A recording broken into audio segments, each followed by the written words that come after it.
আসসালামু আলাইকুম প্রিয় শ্রোতারা, আমি সুমাইয়া আয়া স্টোরি টেলার পক্ষ থেকে আপনাদের সকলকে জানাই স্বাগত। এই গল্পে ব্যবহৃত সমস্ত নাম, স্থান, দেশ, চরিত্র ও ঘটনাগুলি সম্পূর্ণ কাল্পনিক।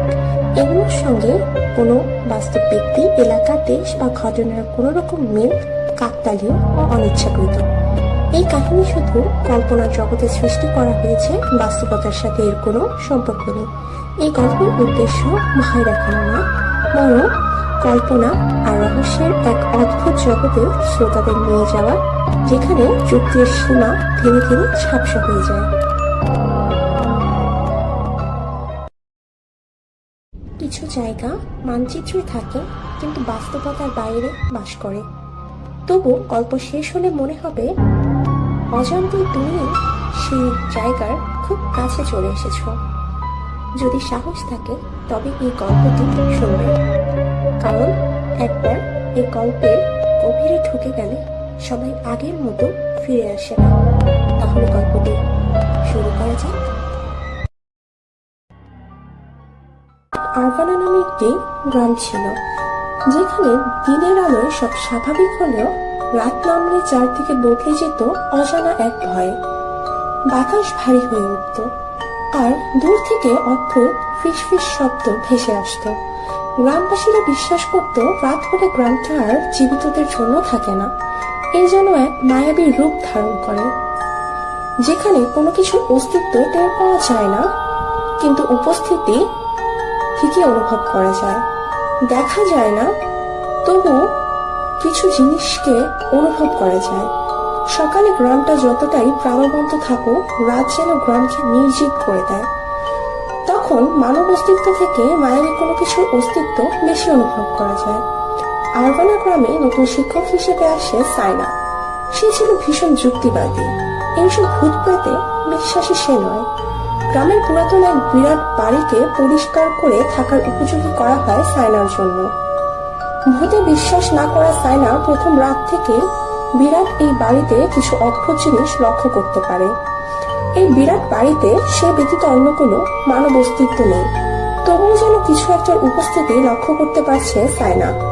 হঠাৎ সাইনা লক্ষ্য করে বারান্দার সামনে দাঁড়িয়ে আছে তিনজন মানব আকৃতি। তারা নিঃশব্দে তাকিয়ে আছে সাইনার দিকে, কিন্তু আশ্চর্যের বিষয়ে তাদের কোনো ছায়া নেই। সাইনা চোখের পলক ফেলার আগেই যেন মিলিয়ে যায় সেই মানব আকৃতিগুলো। পরদেশি গ্রামের সবচেয়ে বৃদ্ধ লোক ইস্কানবেলকে গত রাতে ঘটা তার সাথে সকল ঘটনা খুলে বলে। বৃদ্ধ ভয়ে ফ্যাকাশে হয়ে যায়, কাপা কণ্ঠে বলে, ওরা মানুষ না, ওরা এই গ্রামের বাকি থাকা স্মৃতি। রাত হলে ওরা কাউকে খুঁজে বেড়ায়। সেই রাতেই সাইনার ঘরের বড় দেওয়াল খুঁড়িটা হঠাৎ থেমে যায়। প্রকৃতি যেন হঠাৎ করে নিস্তব্ধ হয়ে যায়।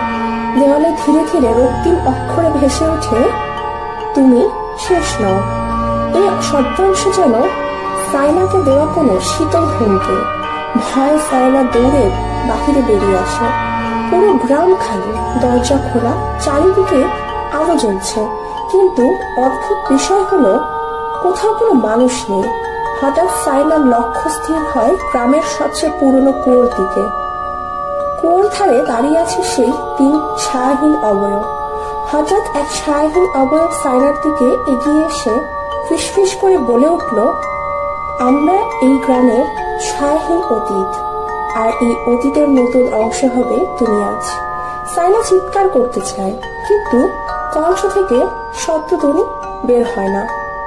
সাইনা খেয়াল করে তার ছায়া ধীরে ধীরে মিলিয়ে যাচ্ছে সেই ছায়াহীন অতীতের গহ্বরে। এই ভয়ানক রাত কেটে বেরিয়ে এলো নতুন সকালের সূর্য। আরভানা গ্রামে আবার স্বাভাবিক, যেন কোনো কিছুই হয়নি। স্কুলে আবার নতুন শিক্ষক আসে, নাম তার লারা। তবে সাইনা নামক শিক্ষকের সাথে কি হলো বা সে কোথায়, এই নিয়ে যেন গ্রামের কারোর কোনো ভ্রুক্ষেপই নেই। সাইনা যেন সত্যি হারিয়ে গিয়েছে ছায়াহীন অতীত হয়ে, যে অতীত নিয়ে গ্রামের কারো কোনো প্রশ্ন নেই, নেই কোনো চিন্তা। কিন্তু আসলে সাইনার সাথে কি হয়েছিল সে রাতে, আর কারাই বা এই ছায়াহীন অতীত?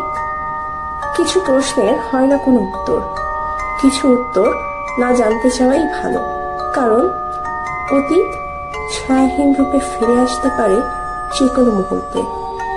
এই পর্যন্তই আরবানা গ্রামের গল্প।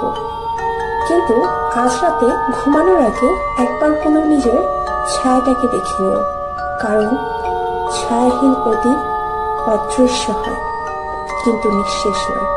ভালো থাকবেন, সুস্থ থাকবেন, আয়াদা স্টোরি টেলারের সাথেই থাকবেন।